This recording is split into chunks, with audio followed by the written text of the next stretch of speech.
Howdy, howdy, howdy. Y'all are doing well on this Saturday, September 9th, 2023. How y'all doing? Hopefully good. Obviously, I streamed yesterday, I streamed Skyrim, but today we're back. Streaming once again. And today, we're going to be discussing part 2 of 5 of the There Is No Antimemetics Division series of tales. For those of you unfamiliar, this is SCP Book Club. Hello, I'm Cthulhu. Welcome to SCP Book Club.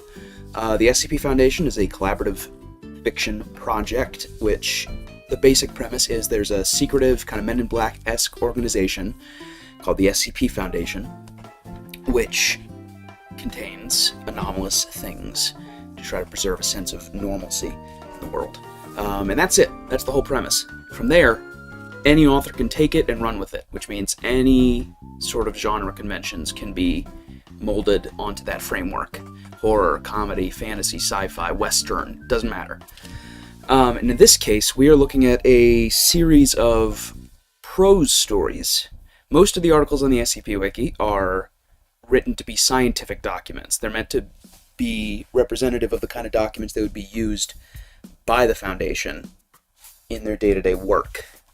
But there's a series of tales on the website, tales being usually prose stories, though they can be poems, they can be other things, sometimes journals, that basically just expand on the world of the Foundation and try to make it more rich and interesting. And this series in particular is called There Is No Antimemetics Division.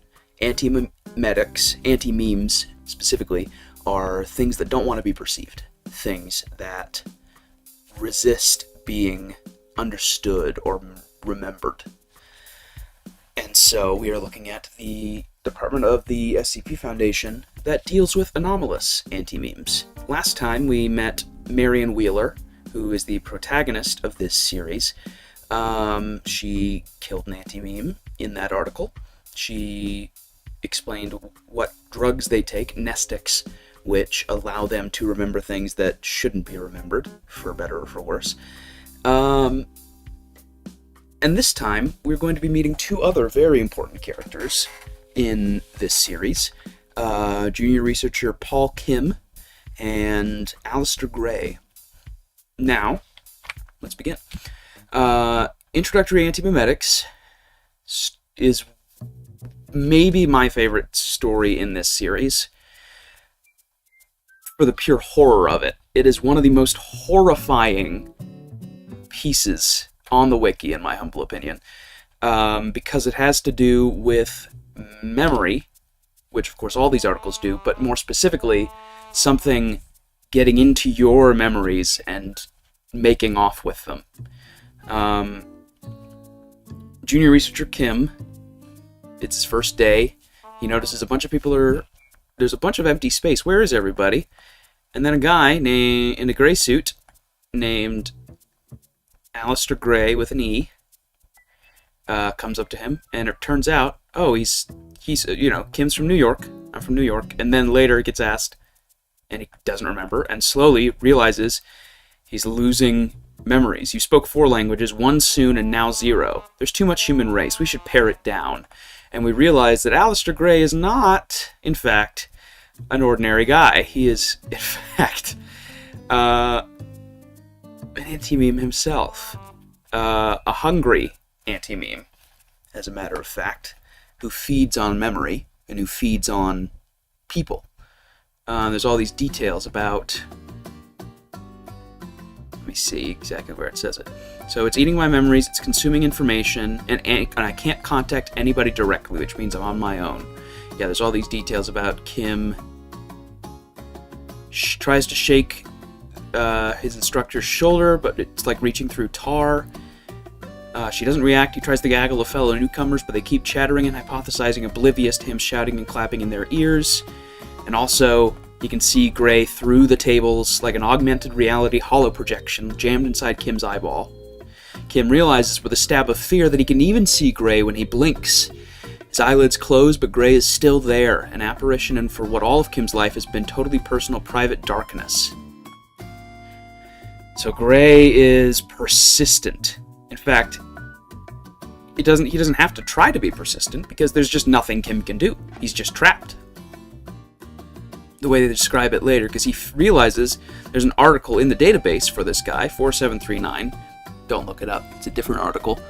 4739 in the Antimemetics Division series is different from the 4739 on the actual SCP wiki. Don't worry about it. You are basically, if you're reading this, you've already been isolated from the Foundation at large. Attempts to signal for help are futile. You are now inside 4739's gullet after ingestion and prior to digestion. You need to get to lab that as soon as possible and continue the research until you find a way to stop or kill Gray before it kills you. Don't read the rest until you're in the elevator. So basically, you're probably going to die. Bad news. Good news, there's a lab of people who have tried to stop him and failed. You know, great. I do love also the detail right here. Solid chunk of metal. The phone hits him, and then realizing later, wait a second. A bunch of people tried to hit him before, but the phone hit him in the head because it's a piece of solid information, as he describes it. It's a solid brick full of information, and before me, nobody tried using information as a missile. And he chains up a bunch of Ethernet cables and smacks Gray in the head with it, and it surges information into Gray's head and kills him. I also love the detail. If you actually count all these marks, there are 79. So at least 79 researchers have been killed by this thing. But they say, we estimate at least 50% of victims never make it as far as this database entry, so the true victim count is more than twice this figure. Which implies that it is, in fact, 79. 158, at least. Finally, Kim manages to get him, for now. And we see Marion Wheeler. She's back! It was chewing its way up the Antimemetics Division hierarchy. It was only a matter of time until it bit down on somebody dangerous. Congratulations on demonstrating a basic level of competence when it counted. Oh, you can't see that. Dozens of others couldn't. Basically, this thing, Aleister Gray, is not necessarily a person. It's an anomaly. It's a memetic entity, a creature, something or other, that finds people and devours them. Not in the physical sense, not in the literal swallowing them, but in a much more menacing sense. It devours the memory of them. Their memories first, and then other memories. Let me see if there's also... There's something about email. Let me see if I can find.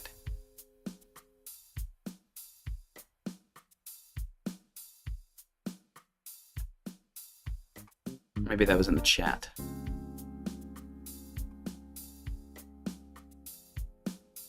Where is it? I swear. This is it. I think. Yes. SCP-4739 is not believed to be sentient, although it imitates the behavior of a sentient being to the extent that it can appear sentient to the inattentive. Its victims are able to move and act freely, since it is impossible to escape once caught or to signal for help. Communications such as written notes, graffiti, and electronic mail do get sent and persist in reality, but 4739's effect spreads with each message, making it impossible for an external observer to perceive the message until such time as 4739 catches them too.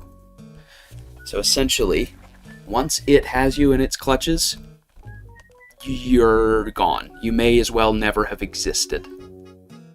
Yeah, the way they describe it, this description is the most chilling to me. 4739 isolates its victim from the outside world by enveloping them in an antimemetic field, which makes it impossible for the victim, or anything done by the victim, to be perceived or remembered. 4739 then consumes the victim's memories and knowledge until they become vegetative and die. This process takes between 15 minutes and 2 hours, and is described as being, quote, like Alzheimer's disease in fast forward.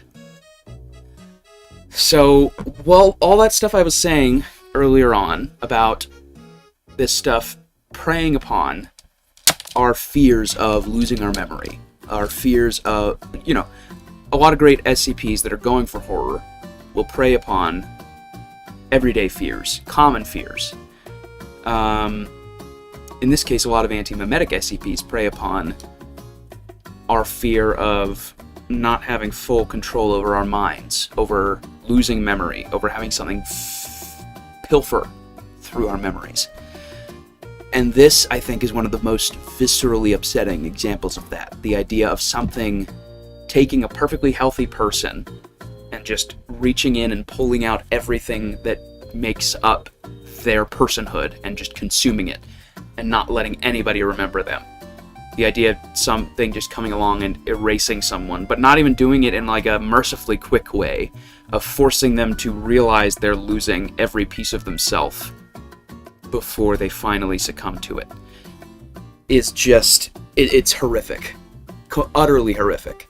But, thankfully, for Paul Kim, nobody, because he reads through all of these entries, trying to figure out a way to kill the thing, to solve the thing. Nobody succeeded in physically engaging with it. Nobody can stall it, evade it, slow it down, reason with it, or redirect it to some other target. More than 100 people, most of them possessing doctorates, have slid into the maw of this thing, fought briefly, and with greater or lesser degree of dignity, died. But he, of course, being smart, he threw his phone at Gray, and it hit him. And he realized, but it's solid, but it has information. Daisy chains all these Ethernet cables and slams hard drive right into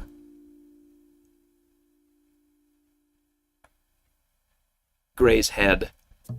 Gray absorbs the first a few trillion digits of the impact, but it isn't enough. There's a green snap of light and a noise like a subway train short-circuiting, and Gray's a pile in the corner, his head caved in and the drive array partially demolished in pieces around him. Kim decides that history can fill in whatever quip it likes best. So Kim is obviously very bright, and we realize, of course, it was my first day, I was lucky as hell. I want to say those things, but I'm sitting here and turning those statements over, and none of them would be true, would they?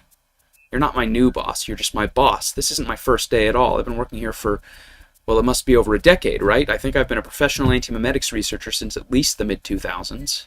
It's just that the first thing Gray ate was my memories of everything past the first day, and even then... And then Marion, of course, says, I see very little luck in what happened today. Instinct and muscle memory are just deep forms of training. Like I said, a basic level of competence, an ability to piece your own life and all your past knowledge back together faster than nearly anybody else. This is what we try to drill into you, and sometimes, thankfully, it takes. This isn't even the first time we've had this conversation. There have been other incidents with other SCPs with amnestic powers. You've sat there and watched me put myself back together before. You've come to the job firing on all cylinders, the rest, or not at all, the rest is just fine-tuning in chemistry. It's not dead. Wait, I think I know this one. It's coming back to me. Ideas don't die. So essentially, all that, and Aleister Gray is not even dead. Just incapacitated briefly. But Kim is alive. Kim lives to see another day. Obviously shaken up, obviously having lost a decent amount of his memories, but he's alive, and people know who he is still, which is a plus, I would say. And we get a little bit more Marion, of course, gotta have Marion. But yeah, that's essentially the gist of this article. Kim becomes an important character as this series progresses. Aleister Gray also, more so in the second series of the Antimemetics division, but still relatively important here. Again, the most horrifying thing about this article to me is that idea of just losing pieces of yourself, of not even being able to stop it. taking this fear of things like Alzheimer's and dementia and giving them a face, giving them this very visceral, literal, physical manifestation of this malevolent entity who's doing it basically on autopilot. It seems like, they talk about it, it doesn't seem sentient.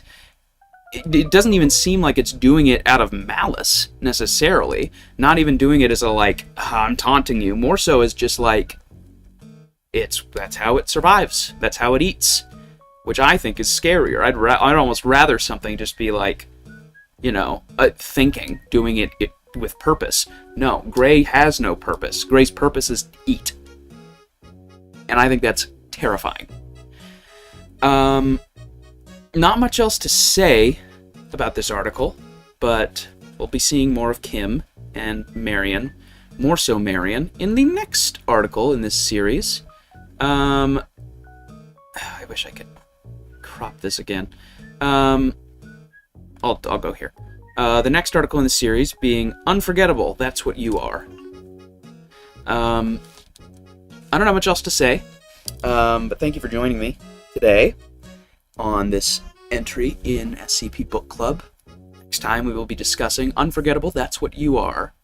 And, yeah. Next Tuesday we should be doing more Silent Hill 2. Next Thursday, presumably more Skyrim. And next Saturday, discussing this. Maybe some extra streams in between. We shall see. Stay tuned. Other than that, thanks for watching.